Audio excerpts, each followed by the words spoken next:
오늘 말씀해 보시면 예수님은 인생의 여정을 이 문에 들어가는 것을 빗대어 설명을 하고 계십니다.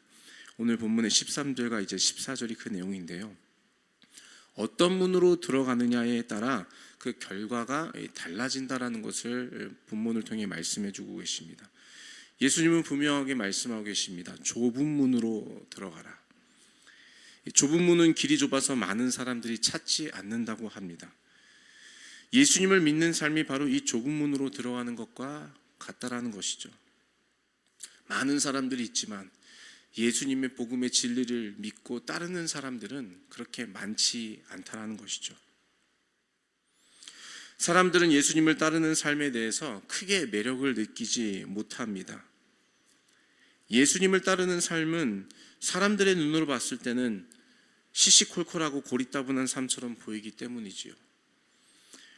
오히려 자신을 개발하고 자신의 행복을 쫓아서 살아가는 삶이 이 세상의 사람들의 눈에 보였을 때는 더 멋진 삶, 괜찮은 삶처럼 보여진다라는 것이죠. 그리고 그런 모습이 사회적으로도 인정을 받는 분위기가 이미 형성이 되어 있다라는 것이에요. 사람들은 자신의 행복을 위해 투자하고 자신을 위해 절제하며 살아가는 그 모습을 보면서 매력을 느끼는 그런 시대에 일하는 것이죠. 자신의 삶에 대해 만족하며 스스로 그 안에서 위안을 받는 것이 이 땅에 살아가는 사람들의 삶의 방식, 이 땅에서 살아가는 성공하는 사람들이라고 얘기하는 사람들의 모습이라는 것이에요. 그리고 그런 모습들이 다른 사람들에게 매력적으로 보여지는 것이 지금 이 시대에 우리가 살아가고 있는 현실이라는 것이죠. 이것들이 바로 사람들이 느끼는 매력이에요. 그런데 예수님을 믿고 따르는 삶은 이 세상이 말하는 매력과는 전혀 거리가 먼 것 같습니다. 예수님을 의지하는 것은 자신이 나약하기 때문에 신에게 의존하는 것이다 라고 생각을 하거든요, 사람들은. 종교를 가지고 어떤 신을 의지한다라는 것은 네가 약하기 때문에, 나약하기 때문에 너 스스로를 믿지 못하는 거기 때문이라는 어떤 그런 생각이 다 깔려져 있다라는 것이에요. 자기 스스로 매력적이지 못하고 능력이 없다라는 것을 간접적으로 나타나는 것이 바로 종교를 가지고 예수님을 의지하고 살아가는 삶이라는 것을 세상 사람들이 그렇게 본다라는 것이죠. 다시 말해서 예수님을 믿고 따르는 삶은 사람들이 좋아할 만한 그런 매력적인 삶이 결코 아닌 것처럼 보인다라는 것이에요. 그래서 많은 사람들은 이 좁은 길, 예수님을 믿고 따르는 이 좁은 길을 선택하기보다는 화려하고 멋진 세상이 말하는 넓은 길로 가려고 하는 것입니다. 그런데 여러분, 중요한 것은요, 그 삶이 어떻게 보여지냐, 그것도 중요할 수 있겠습니다만 더 중요한 것은 그 선택한 그 삶의 길의 끝에 무엇이 있느냐가 더 중요하다는 것이에요. 그 길의 끝에 무엇이 기다리고 있느냐, 그것이 정말 중요하다는 것은 성경은 우리에게 말씀해 주고 계십니다. 예수님은 사람들이 매력을 느끼는 그 넓은 길의 끝에는 멸망이 있다라고 말씀하십니다. 자신을 의지하고 자기 행복을 쫓아 살아가는 사람들의 끝이 바로 멸망이라는 것이에요. 화려하고 멋진 삶이지만 그 결과는 결국 영원한 죽음이라는 것을 성경이 우리에게 말씀해 주고 계시는 것이죠. 하지만 이 좁은 길의 끝, 세상 사람들의 눈에는 매력적이어 보이지 않은 고리타분한 이 삶의 끝에는 영원한 생명이 기다리고 있다라고 성경은 우리에게 말씀하고 계십니다. 예수님을 믿고 따르는 길은, 그 길은 우리를 영원한 생명으로 인도하신다라는 것이죠. 그래서 우리가 어떠한 문, 어떠한 길을 선택함에 있어서 그 길이 어떻게 보여지느냐, 화려해 보이냐, 매력적이냐, 많은 선택의 기준이 있겠지만 가장 중요한 것은 그 길의 끝에 무엇이 있느냐를 보고 선택하는 것이 무엇보다도 중요하고 지혜로운 자의 선택이라는 것이에요. 요한복음 14장 6절에는 예수님께서 자기 자신을 길, 진리, 생명이라고 소개하고 말씀하셨습니다. 다시 말해서 예수님을 통해서만 그 생명을 얻을 수 있다는 것이죠. 이것이 저와 여러분이 오늘도 좁은 길을 선택해야 하는 이유인 것이에요. 왜냐하면 그 좁은 길, 예수님을 믿고 따르는 그 길만이 우리에게 영원한 생명을 주시기 때문이지요. 이 이유 하나 때문이라도 우리는 여전히 이 좁은 길, 어쩌면 세상 사람들이 보기에 화려해 보이지 않은 그 길을 마땅히 선택해야 할 이유가 있다라는 것입니다. 생명으로 인도하는 예수 그리스도를 믿고 따르는 그 길을 선택하는 저와 여러분 되시기를 예수님의 이름으로 축복합니다. 본문의 21절을 보시면 또 예수님께서 또 다른 이 가치, 원리를 가르쳐주고 계시는데요. 21절의 말씀을 한번 같이 읽어볼까요? 21절입니다. 시작. 나더러 주여 주여 하는 자마다 다 천국에 들어갈 것이 아니요 다만 하늘에 계신 내 아버지의 뜻대로 행하는 자라야 들어가리라. 아멘.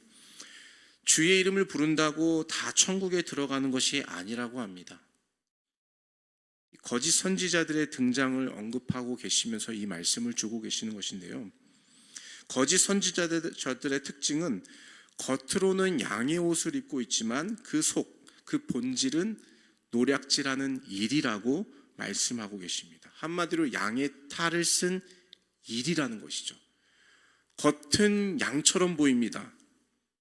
그런데 그 속의 본질은 일이라는 것이에요. 방금 우리가 나눴던 좁은 길, 세상 사람들이 많이 가려고 하는 그 화려한 넓은 길, 이 두 문을 비교했는데요. 좁은 문은 보기에는 화려해 보이지 않아요. 매력적이지 않습니다. 그러나 그 끝에는 생명이 있다는 거예요. 넓은 문에는 화려함이 있어요. 매력적인 것이 있어요. 겉으로 봤을 때는 괜찮습니다. 좋아 보여요. 그러나 그 본질의 끝에는 멸망이 있다는 것을 말씀해 주시는 것과 같은 맥락으로 지금 말씀하고 계시다는 거예요. 양의 탈을 쓴 일이, 이 거짓 선지자들이 있다라는 것이에요. 그래서 예수님은 이런 거짓 선지자, 속이는 자들, 이런 자들을 분별하기 위해 한 가지 방법을 가르쳐주고 계시는데 그것이 바로 열매로 그들을 분별하라는 것이에요. 열매는 거짓말을 하지 않는다라는 것이에요. 선한 나무는 좋은 열매를, 나쁜 나무는 나쁜 열매를 맺는 것이 진리이고 그 열매는 거짓을 말할 수 없기 때문이라는 것이죠. 그런데 우리는 이 열매를 볼 때에 오해하는 한 가지가 있습니다. 그것은 바로 22절의 말씀의 내용인데요. 그 22절의 말씀에 보시면 주의 이름으로 기도하고 주의 이름으로 말씀을 전하고 주의 이름으로 권능을 행하는 이것을 보고 우리는 그 사람의 열매다, 우리는 이렇게 판단할 때가 있어요. 기도해서 병이 나으면 저 사람은 참 하나님의 부름받은 목회자야. 예언의 능력이 있어서 막 예언을 하고 막 그런 분들을 보면 사람들이 매력을 느끼고 저 사람은 정말 하나님의 계시를 받아가지고 성령이 충만해가지고 말씀을 전하고 있구나. 우리는 그렇게 쉽게 생각을 한다는 것이죠. 왜요? 어떤 기적과 이적을 그 사람의 열매로 생각하기 때문이라는 것이죠. 그런데 오늘 본문의 22절을 보시면 주의 이름으로 기도하고 주의 이름으로 말씀을 전하고 주의 이름으로 권능을 행하였는데 예수님의 말씀이 무엇입니까? 나는 너를 도무지 알지 못한다. 불법을 행한 자야 내게서 떠나가라. 이 말씀을 하고 계시거든요. 예수님은 권능을 행하고 병을 고치고 기적이 일어나고 이 어떤 초자연적인 어떤 이 일들을 보고서 그것을 열매라고 말씀하지 않는다라는 것이에요. 열매를 보고 그 사람이 참인지 진짜인지 아닌지를 판단하고 알 수가 있다고 하시는데 우리가 생각하는 그 열매라는 것은 기적이 나타나고 권능이 나타나고 어떤 이런 눈에 보이는 큰 하나님의 어떤 능력이 나타나면 그걸 열매라고 생각하는데 성경은 그걸 열매라고 보지 않는다라는 거예요. 만약 그걸 열매라고 보신다면 22절에 이 말씀을 주셨겠습니까? 22절의 말씀을 자세히 보시면 여러분 주의 이름으로 선지자 노릇한다고 말씀하고 있어요. 주의 이름으로. 주의 이름으로 귀신을 쫓아내고 주의 이름으로 많은 권능을 행한다고 말씀하고 있어요. 다른 이름이 아닙니다. 주의 이름, 예수 그리스도의 이름으로 이러한 일들을 한다라는 것이에요. 그런데 주님께서는 나는 너를 도무지 알지 못한다. 불법을 행한 자야 내게서 떠나가라. 여러분 속지 마십시오. 누가 기도해주면 다 낫는다더라. 우리에게 눈에 보이고 어떤 그런 이야기들을 우리 마음을 혹하게 만들 수 있다고 생각은 하지만 여러분 그것이 그 사람의 열매가 아니라는 거예요. 그 사람이 어떤 기적을 일으켰기 때문에 그 사람이 참 하나님의 사람이다라고 우리는 너무 쉽게 생각하지만 성경은 그걸 말씀하고 계시지 않는다라는 것을 우리가 기억해야 된다라는 것이에요. 오히려 주의 말씀은 그 열매를 무엇으로 얘기하시냐? 21절에 보시면 하늘에 계신 내 아버지의 뜻대로 행하는 자, 주의 말씀에 순종함으로 살아가는 그 자들의 그 삶을 열매로 보고 계시지, 기도하여 병이 낫고 기도해서 예언의 능력을 가지고 이게 나쁘다고 말씀드리는 것은 아닙니다. 하나님의 능력을 주시면 물론 이것이 하나님께서 주신 귀한 선물인 것이죠. 은사이죠. 그러나 그것만 보고 저 사람의 열매가 좋은 열매다, 하나님으로부터 온 열매다, 우리가 쉽게 단정 지을 수 없다라는 것이에요. 주의 이름으로 와서 겉으로는 주의 이름으로 왔지만 속은 노략질하는 이리와 같은 사람들이, 이리와 같은 거짓 선지자들이 많다라고 하는 것을 주님은 이 말씀을 통해 우리에게 주고 계시는 것이죠. 사실 여러분 사도행전 19장에 보시면 예수님 때에도, 예수님 때 이후에도 이제 바울과 이제 초대교회가 이제 세워지는 그 과정을 봤을 때에도 이런 예수님의 이름으로 권능을 행하려고 하는, 예수님을 믿지는 않지만 그런 사람들이 많이 있었다라는 것을 알 수가 있습니다. 사도행전 19장의 내용을 보시면 유대 제사장 스게와라는 사람과 그의 7명의 아들이 등장합니다.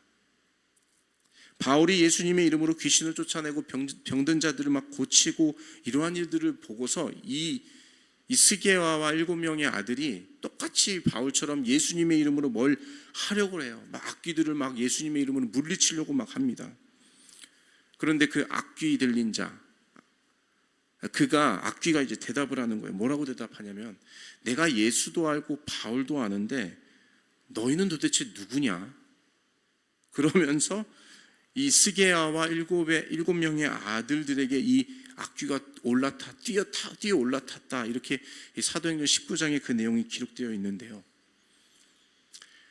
이 바울 시대와 이제 초대교회 시대에도 이런 가짜 선지자들, 그리고 유대인들 중에서도 마술을 행하는 자들이 있었다라는 기록들이 있는데, 이 속이는 능력으로 어떤 기적을 행하는 것처럼 보이는 어떤 능력으로 사람들을 미혹하는 사람들이 있었다라는 것이에요.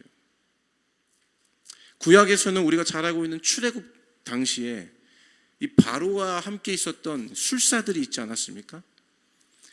하나님께서 모세를 통해 기적을 일으키죠. 10가지 재앙들을 일으키시잖아요. 그런데 그 술사들, 애굽에 있는 술사들도 몇 가지 재앙을 흉내내고 따라냈다라는 것이에요. 악한 영에 의해서. 그러니까 여러분, 우리 눈에 보여지는 기적과 이적, 어떤 놀라운 일이 일어났다고 그것이 다 하나님으로부터 왔다, 너무 쉽게 단정 지을 수 없다라는 것이에요. 정말 중요한 열매는 무엇입니까? 그 사람의 살아가는 삶의 자리가 어떠한지, 그 삶의 열매가 무엇인지 보는 것이 더 중요하고 분명한 열매를 보는 것이라는 거예요. 그 삶에 하나님의 말씀에 순종함으로 따라가는 삶이 없이, 예수님의 겸손함과 예수님의 성품이 없이 살아간다면 아무리 기적을 행하고 아무리 능력을 행하고 아무리 많은 기도를 통해서 뭔가 무엇인가 일어난다 할지라도 그들의 결국은 무엇입니까? 오늘 본문에서 말씀하고 계시는 23절의 말씀은 내가 너희를 도무지 알지 못한다. 불법을 행한 자여 내게서 떠나가라. 이 말씀의 결과를 받을 수밖에 없다라는 것이에요. 오늘 주의 말씀은 저와 여러분에게 분명한 하늘나라의 원리를 말씀해 주고 계십니다. 눈에 보여지는 것으로 무조건 다 판단하지 말라는 것이에요. 그 열매를 보고, 그 삶의 열매, 그것을 보고 결과를 내라는 것입니다. 좁은 문으로 들어가는 것은 눈에 보이는 그 현실은 열악하고 힘들고 고난이고 화려해 보이지도 않고 매력적이지도 않은 어려운 길입니다. 그러나 그 끝에는 생명이 있다는 것을 믿고 나아가는 것, 그것이 바로 예수님을 믿어 따라가는 삶이라는 것이에요. 많은 사람들이 주님의 이름으로 온다고 합니다. 주의 이름으로 선지자 노릇하고 권능도 행하고 기적도 나타내면서 그렇게 역사를 일으킨다고 합니다. 그런데 더 중요한 것은 무엇이냐? 그들을 열매로 봐야 된다는 거예요. 그들의 열매로. 그 삶의 열매가 무엇인지, 그 삶에 정말 예수님을 겸손함으로 따라가는 삶의 모습이 있는지 없는지, 그것을 보고 따라가야지. 눈에 보이는 화려함, 기적을 일으키고 기도하여 무슨 어떤 역사를 일으키고 그 눈에 보이는 그것만 보고 따라가서는 안 된다라는 것, 성경은 오늘 우리에게 분명한 이 진리를 가르쳐주고 계십니다. 사랑하는 넘치는 교회 성도 여러분, 이 마지막 때 주님을 믿고 따라가는 우리의 삶의 자리가 바로 이 좁은 문을 선택하며 살아가는 삶의 자리가 되시기를 축복합니다. 마지막 시대에 우리가 주님을 믿고 따라가는 이 삶의 자리가 주여 주여 하는 자마다 천국에 다 들어갈 수 없다. 오직 아버지의 뜻대로 행하는 자만이 천국에 들어갈 수 있다라는 이 진리의 말씀을 붙잡고 저와 여러분의 오늘의 삶이 하나님의 말씀에 순종하는 그 자리의 삶이 되시기를 주님의 이름으로 축복합니다. 그래서 저와 여러분 마지막 때 주님의 심판대 앞에 섰을 때 내가 너를 도무지 알지 못한다, 이 말씀이 아니라 사랑하는 아들아 딸아 내가 너를 아노라, 나와 함께 천국에서 영원한 삶을 누리자, 이 믿음의 고백을 들을 수 있는 저와 여러분의 삶, 우리 넘치는 교회가 되시기를 예수 그리스도 이름으로 축원합니다. 우리 같이 한번